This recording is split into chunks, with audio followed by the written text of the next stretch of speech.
ಆ general hostel ಅಲ್ಲಿ ಈ ಸರ ಇಲ್ಲೇ ಎಲ್ಲರೂ ಏನ್ರಿ ಅದು ಜನರಲ್ ಹಾಸ್ಟೆಲ್ ಇವಾಗ ಆಗಿದ್ದು. ಅದು ನಮ್ಮ ಎಸ್ ಹಾಸ್ಟೆಲ್ ಅಲ್ಲ, ಜನರಲ್ ಹಾಸ್ಟೆಲ್ ಅಲ್ಲಿ ಅದು ಅಡ್ಜಸ್ಟ್ಮೆಂಟ್ ಮಾಡಿಕೊಂಡು ಒಂದು ಬಿಲ್ಡಿಂಗ್ ಜನರಲ್ಗೆ ಒಂದು ಬಿಲ್ಡಿಂಗ್ ಎಸ್ಸಿಗೆ ಮಾಡೋದು. ನಮ್ ಸ್ವಂತ ಕಟ್ಟಡ ಅಲ್ಲ ನಮ್ಗೆ. ನೀವು ಅದನ್ನ ಏನ್ ಮಾಡ್ರಿ, ಲಾಸ್ಟ್ ಅಲ್ಲಿ ತೊಂದರೆ ಆಗ್ತಾವ ಅಂತ ಹೇಳ್ಬಿಟ್ಟು ಡಿಪಾರ್ಟ್ಮೆಂಟ್ ಅವ್ರು ಮಾತಾಡ್ಕೊಂಡು ಕುಂತ್ಕೊಂಡು ನೀವೆಲ್ಲ ಕಲ್ತು ಒಂದು ಪಟೇಷನ್ 2 ಪಟೇಷನ್ ಮಾಡಿಬಿಟ್ಟು ಒಂದ್ ಕಡೆ ಕೃಷಿ ಮಕ್ಕಳ ಎಸ್ಸಿ ಅಂಡ್ ಜನರಲ್ ಅವರು ಮಾಡಿರಿ.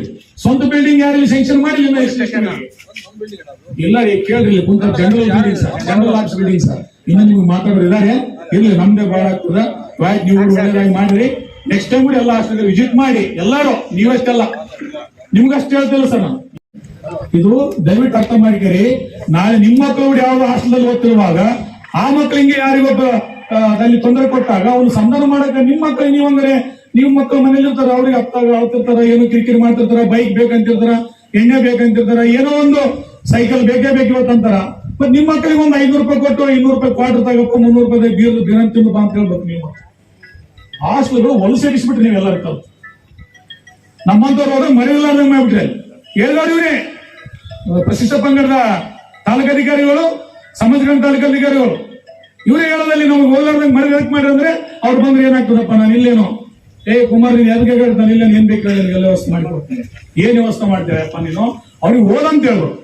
ಓದಕ್ ಬಂದಿದಪ್ಪ, ತಂದೆ ತಾಯಿ ಒಂದ್ 200 ರೂಪಾಯಿ ಕೂಲಿ ಸಲಗೆ ನನ್ನ ಮಗ ಎಲ್ಲೇ ಓದ್ತಾನಂತ 200 ರೂಪಾಯಿ ಕೂಲಿ ಮಾಡಿ ಡ್ರೆಸ್ ಕೊಡಿಸಿ ಬುಕ್ಗಳು ಕೊಡಿಸಿ ನೀನು ಓದ್ಸಕತ್ತಾರ.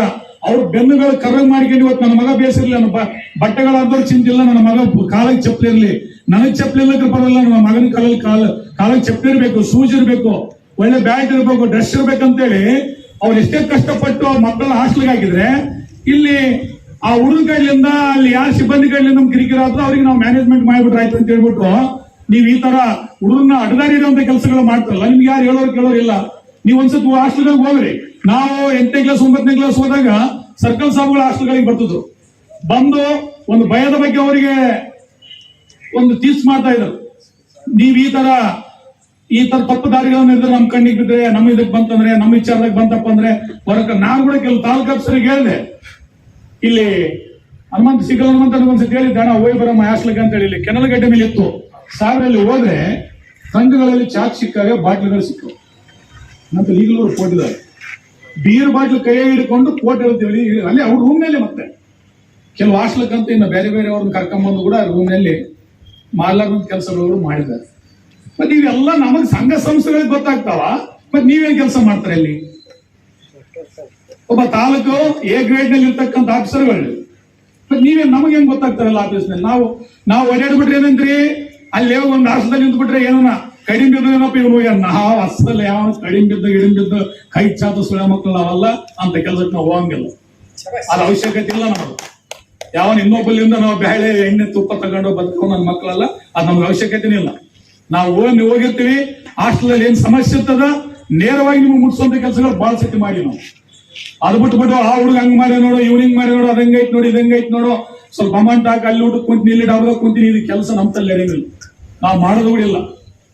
ನೀವ್ ಯಾವ ಹಾಸ್ಟೆಲ್ಗ ವಿಸಿಟ್ ಮಾಡ್ರಿ, ಯಾವ ಹಾಸ್ಟೆಲ್ ಎಷ್ಟು ಅಸ್ತವ್ಯಸ್ತ ಐತೆ. ಒಬ್ಬ ಸಂಘದ ಯಾರಲ್ಲಿ ಇರ್ತಕ್ಕಂಥ ಎಲ್ಲ ನಮ್ ಸಂಘದ ಅಣ್ಣನವರು ಇದ್ದಾರೆ. ಇಲ್ಲೆಲ್ಲ ರಾಮೇಶ್ ಹಿಡ್ಕೊಂಡು, ನಮ್ ಪರಶುರಾಮ್ ಹಿಡ್ಕೊಂಡು ಎಲ್ಲ ಪಾಪ ಎಲ್ಲ ಕಡೆ ಪೇಪರ್ ಸ್ಟೇಟ್ಮೆಂಟ್ ಅದು ಇದು ದುನಿಯೇ ಮಾಡಿ ಮೆತ್ತಗಾಗ್ತಾರ ಹೊರ್ತವ್ರು. ನೀವು ಒಂದು ಹಾಸ್ಟೆಲ್ ಹೋಗ್ಬಿಟ್ಟು ಯಾವ ಹುಡುಗರು ಏನ್ ಮಾಡ್ತಾರ, ಮಧ್ಯಾಹ್ನ ಟೈಮ್ ಹೋಗ್ರಿ ನೀವು. ಹಾಸ್ಟೆಲ್ ಎಷ್ಟು ಗಂಟೆಗೆ ಕಾಲೇಜ್ ಎಷ್ಟು ಗಂಟೆಗೆ ಸ್ಟಾರ್ಟ್ ಆಗ್ತದೆ ಬ್ರದರ್? ಕಾಲೇಜ್ ಎಷ್ಟು ಗಂಟೆಗೆ ಸ್ಟಾರ್ಟ್ ಆಗ್ತದೆ ಸರ್? 7 ಗಂಟೆಗೆ ಸ್ಟಾರ್ಟ್ ಆಗ್ತದೆ. ನೀವು ಒಂದ್ ಟೈಮ್ ಸೀದ್ ಅಲ್ಲಿಂದ ಮಸ್ತಿಲಿಂದ ಯಾವ ದೇವರಲ್ಲಿಂದ ಬರ್ತಾರಲ್ಲ, ಸೀದ್ ಒಂದ್ಸತಿ ಹಾಸ್ಟೆಲ್ 11:30 ಗಂಟೆಗೆ ಅಲ್ಲಿ ಅಡಿಗೆ ಮಾಡೋರ್ ಜೊತೆಗೆ ಏನ್ ಕೆಲಸ ಹುಡುಗರು? ಅಡಿಗೆ ಮಾಡೋರ್ ಜೊತೆಗೆ ಅಡಿಗೆ ವರ್ಕ್ ಅಂತ ಕುಂತಿರ್ತಾವ. ಕಾಲೇಜ್ ಓದಕ್ ಬಂದವರು, ದನ ಕಾಯಕ್ ಬಂದವರು, ಇಲ್ಲ ಸಾಯಂಕಾಲ ಆದ ತಕ್ಷಣ ನಿಂತಲ್ಲಿ 100, 200, 300 ಇಸ್ಕೊಂಡು ಸ್ವಲ್ಪ ಎಣ್ಣೆ ಹಾಕಿ ಬಂದರಪ್ಪ ಅಂತಂದ್ರೆ ಅಂತವ್ರು ಮೊದ್ದು ಹೊರಗೆ ಹಾಕ್ತೀರಿ. ನಾವು ಸಪೋರ್ಟ್ ಇರ್ತೀವಲ್ಲ, ಅವ್ರ ತಂದೆ ತಾಯಿನ ಕರೆಸ್ರಿ. ನಿನ್ ಮಗ ನೀವು ಓದಕ್ ಬಿಟ್ಟಿದ್ದೆ, ಎಣ್ಣೆ ಹಾಕ್ಸಕ್ ಬೆಳೆಸಿದ್ದಪ್ಪ ಇದಿರೋದು. ಅವ್ರಿಗೆ ಕೂಡ ಬುದ್ಧಿ ಹೇಳ್ರಿ, ನೋಡಪ್ಪ ನೀವು ಇರೋದು PUC ಜಾಯ್ನ್ ಆಗಿದ್ದ ಹಾಸ್ಟೆಲ್ಗೆ, ನಿನ್ಗೆ ಇಲ್ಲಿ ಅವಕಾಶ ಇರೋದು ಬರೀ 5 ವರ್ಷ. ಈ 5 ವರ್ಷದಲ್ಲಿ ಏನಾದ್ರು ಓದ್ಬಿಟ್ಟು ಒಳ್ಳೆ ವಿದ್ಯಾವಂತನಾಗಿ ನೀನು ಏನಾದ್ರು 4 ಅಕ್ಷರ ಕಲ್ತು ಒಳ್ಳೆ ವಿದ್ಯಾವಂತನಾಗಿ ನಿನ್ ಕಾಲ ಮೇಲೆ ನಿಂತ್ರೆ ಅಂದ್ರೆ ನಾಳೆ ನಿಮ್ ತಂದೆ ತಾಯಿ ಬಹಳ ಖುಷಿ ಪಡ್ತಾರ.